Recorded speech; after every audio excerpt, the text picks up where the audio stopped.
So thank you very much for inviting me to the conference, and I very much enjoyed the joint paper that Chris has just introduced. And what followed, and I apologize in advance for the fact that I didn't submit something in advance. I've just been, notwithstanding being emeritus, I've been up to my ears with work and commitments and rushing around, as it were, writing-wise.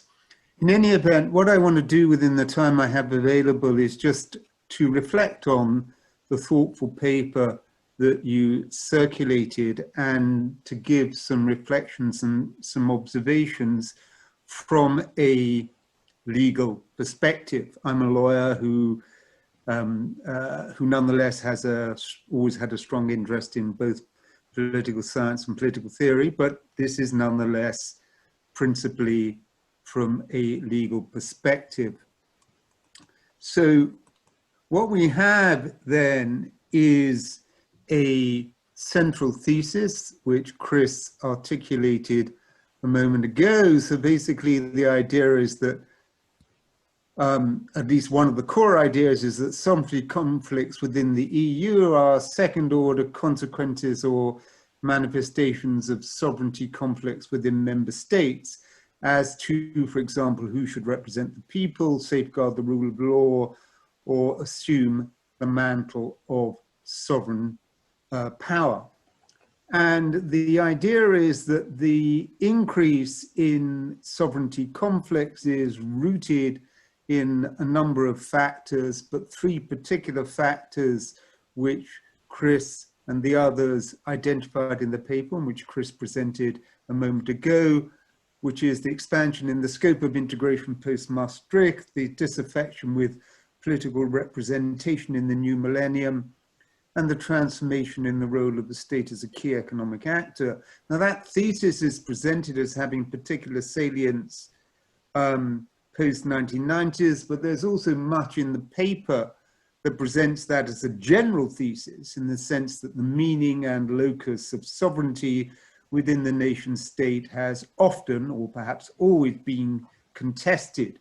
And there are various statements in the paper to that effect, including the one which I have which I've set out, which is taken from page 7 of the paper. Now there's also the more general thesis about shared sovereignty and the relationship between that and popular conceptions of sovereignty. I don't think I have time to address, I'm not addressing that directly in my presentation, but I do have some thoughts about that, which I can always come to if I have time in the presentation, and certainly if not in the discussion thereafter. So what I want to do is actually just reflect on the central thesis as I presented it and as emanates from the paper, and to reflect on it and to question some of the assumptions. And so they're set out in the slides which follow. So the first question is the sovereignty case law as manifested in the EU characterized by the existence of sovereignty divisions at national level? And were those sovereignty divisions causally relevant to the cases being raised at EU level? Okay, it's a very simple proposition. Were there indeed sovereignty divisions, salient relevant sovereignty divisions at national level, and were they causally relevant to the cases being raised at EU level? Now the answer is, in my view, in some cases, clearly yes. The rule of law problems in recent case law, which emanated from Poland and Hungary, being prime examples. But in many instances, the answer is no, in my view, but I'm happy to discuss it. There may be, as I say in the slide, different visions of sovereignty within member states, but we have to be wary of a reductionist danger in searching for such divisions and assuming that they must bear some relationship to cases as they appear at EU level. But the seminal case law on sovereignty in the EU, Costa, Factor Thames, Simmental, Internationale Handelsgesellschaft, was not, in my view, reflective of any particular sovereignty divisions at national level that were causally relevant to the raising and determination of the issue at the EU level.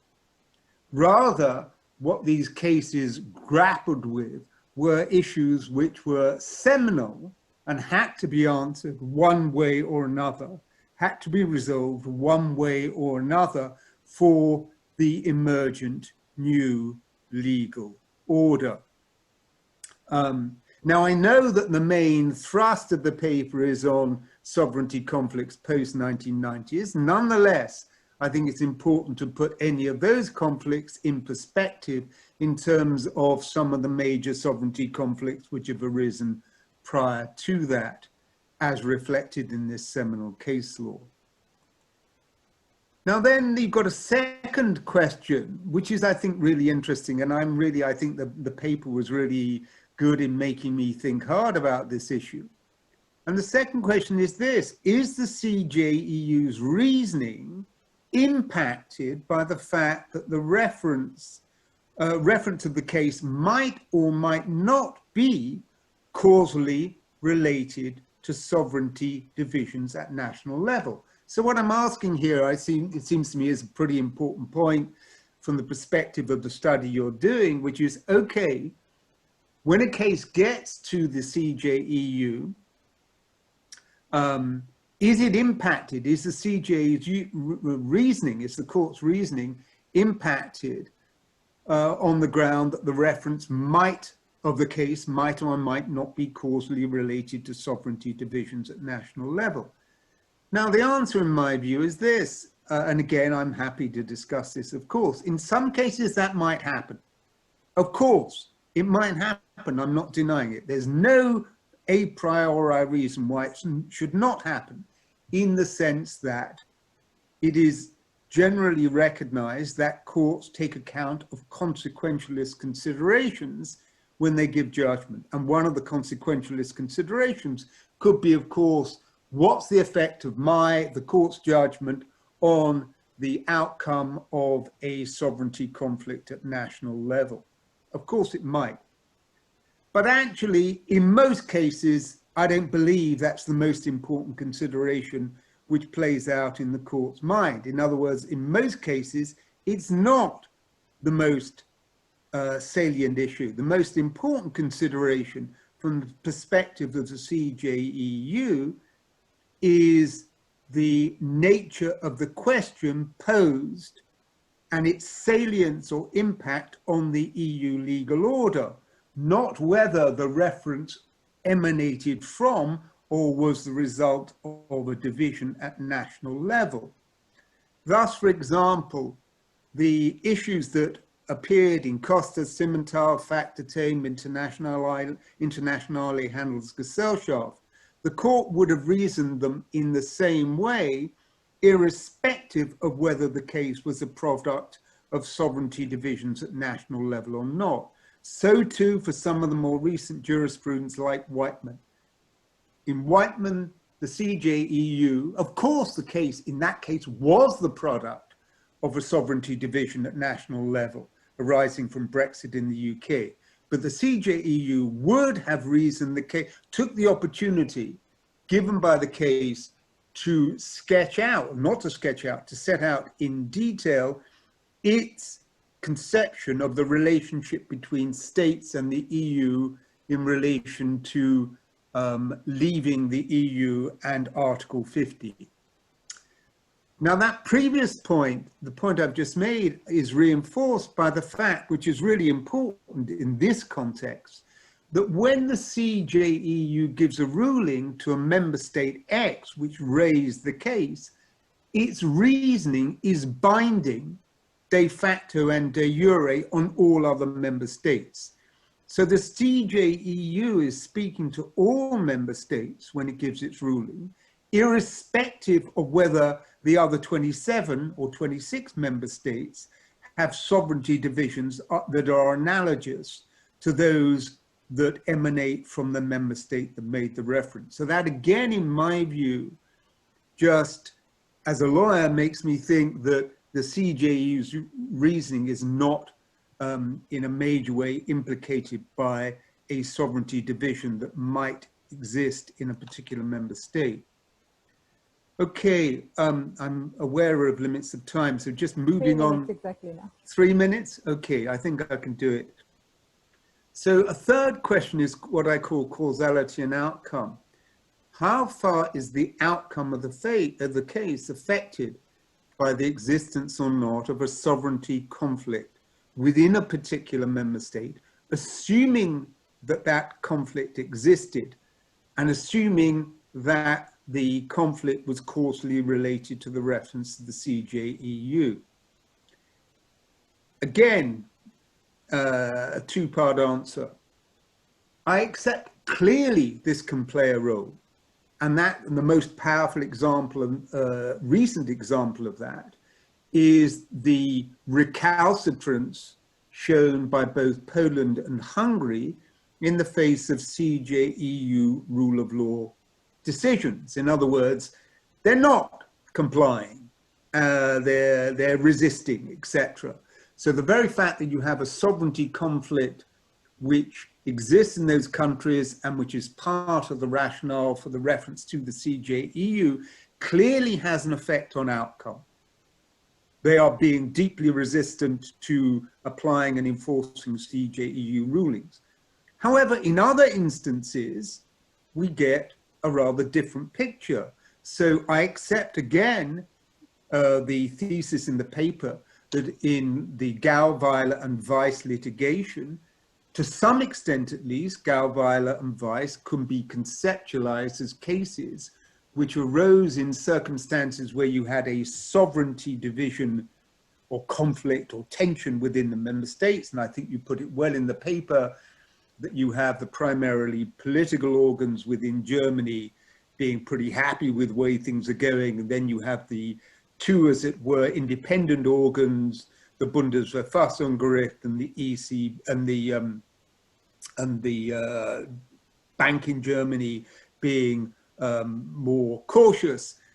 But the bottom line is that insofar as the litigation which arose in that case arose as a result of that sovereignty tension within Germany, basically notwithstanding the very large or very loud barking from the German courts, they basically backed down when the ECJ gave their rulings in Gauweiler and also indeed in Weiss, the latter of which was particularly heavily criticized by just about everyone.